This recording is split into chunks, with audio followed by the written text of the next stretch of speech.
আমরা দেখলাম যে সম্প্রতি আসিয়া নামে একটা মেয়ে ধর্ষণের শিকার হয়েছে। এই যে সারা দেশ মিলে এটা নিয়ে একটা তোলপাড় শুরু হয়েছে, আপনার কি মনে হয় এটা কি সরকারের ব্যর্থতা নাকি কোন জায়গায় এটা থামছে? এটা অবশ্যই ব্যর্থতা, তো অবশ্যই সরকারের, তাই না? এত পরিমাণ রেপ, এটা আসলে একসেপ্টেবল নয়। যেভাবে গণহারে রেপ হচ্ছে, আছিয়ার কথা বাদই দিলাম, এ তো আরো অনেক হচ্ছে। আছিয়াটা তো একটু লাইমলাইটে আসছে, সোশ্যাল মিডিয়া ফোকাস হয়েছে, কিন্তু এছাড়াও আরো দেখতেছি একের পর এক ধর্ষণ হচ্ছে। ইভেন একটা 20 বছরের ছেলেকেও ধর্ষণ করছে। এটাও নিশ্চয়ই আপনারা শুনতে পেরেছেন যে একটা ছেলেও কি রেহাই পাচ্ছে না। তো ছেলেরও কি পোশাকের সমস্যা, ওই বাচ্চারও কি পোশাকের সমস্যা?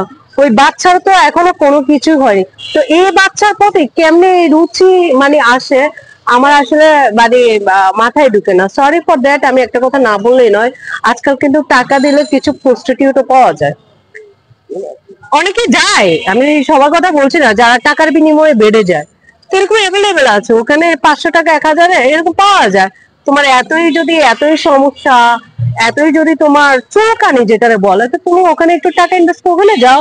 একটা বাচ্চা মেয়ের প্রতি কিভাবে ওদের মানে এই জিনিসটা আসে, আমার আসলে মানে মাথায় ঢুকে না। ইভেন এই আছিয়ার দাফন হলো, অথচ আসামি এখনো বেঁচে আছে।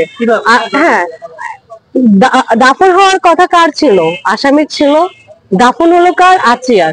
এর আগেও তো কিন্তু এরকম সারা বাংলাদেশ কান্না করেছিল তোফাজ্জলকে নিয়ে, মনে আছে আপনাদের সেই তোফাজ্জলের বিষয়টা? কিন্তু কি হয়েছে? তোফাজ্জলের দাফন হয়ে গেল, তোফাজ্জল মারা গেল, সবকিছুই শেষ। তোফাজ্জলের আসামির খবর কি? আমার প্রশ্ন, তোফাজ্জলের খবর আছে? তোফাজ্জলের আসামির কোনো খবর আছে? কোনো খবর নাই। এই দেশের সবচেয়ে বেশি, আরো বেশি খারাপ জাতি হচ্ছে যারা হচ্ছে উকিল, যাদেরকে বলে অ্যাডভোকেট, যারা টাকার বিনিময়ে সে সকল আসামিদের হয়ে লড়ে, তারাও হচ্ছে সেম ক্যাটাগরির পড়ে। আমি সকল উকিলের কথা বলতেছি না, সকল লয়ারের কথা বলতেছি না, আমি সেই সকল লয়ারের কথা বলতেছি যারা হচ্ছে অন্যায়কারীকে প্রশ্রয় দেয় এবং অন্যায়কারীর হয়ে লড়ে। তারাই হচ্ছে আসামির সাথে একই মানে সমান সমান, মানে কেউ কারো থেকে কম না।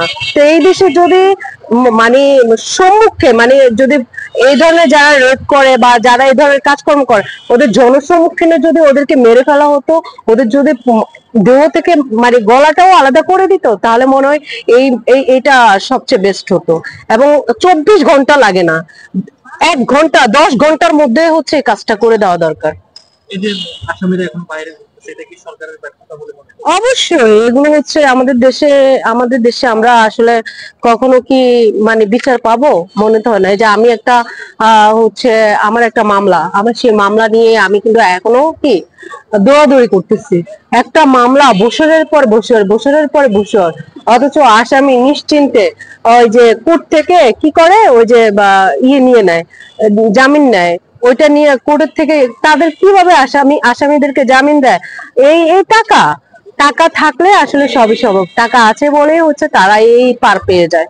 আর দেশের আইন, আমাদের দেশের রেগুলেশন এত নোংরা, এত নিচে নেমেছে যে আমাদের রেগুলেশনের প্রতি আমাদের কোনো সম্মান নাই। টোটালি আমি অসম্মানিত।